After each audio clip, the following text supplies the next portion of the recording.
Hari ikintu mugomba kwitondera buriya, ndetse hari ikintu buriya mugomba gukora mwabanje gutekereza. Kenshi na kenshi tujya mu rukundo dusa naho duhuze, cyangwa se tujya mu rukundo bamwe batazi n'ibyo ari byo. Ugasanga ejo mu gitondo umuhungu yanditse ngo byihorere, ngo urukundo ngo rurababaza, ngo ruraryana. Impamvu rukurya rero ni uko urujya mutazi ibyo ari byo. Ubundi mu buzima uba ugomba guteganya ibintu.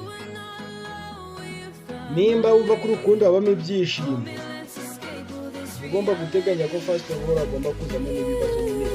Ntabwo ibintu byose bihora bimeze neza, ariko nugira amahirwe ukabona umuntu aragukunda, akakwemera nyine mugakundana, akagufata uko uri, akemera ubukoryo bwawe, akakwemera nyine nta kindi kintu na kimwe agendeyeho, uwo muntu ntuzamutesha agaciro, kuko azaza mu rukundo nawe akeneye ibyishimo.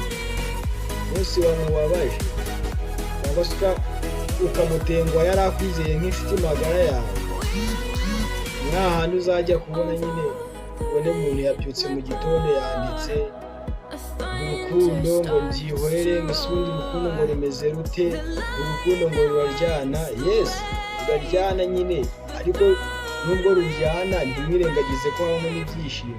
Habamo ibibazo, habamo n'ibyishimo. Ugomba guteganya ko nyine byanze bikunze igihe bimwe bitagenze neza hari aho bigenda neza. Ubundi baravuga ngo mu Kinyarwanda baca umugani ngo ntazibana zidakomanya amahembe. Njye waciriye uwo mugani, ariko mugomba guteganya ko nyine agomba kuza ibyiza ndetse n'ibibi.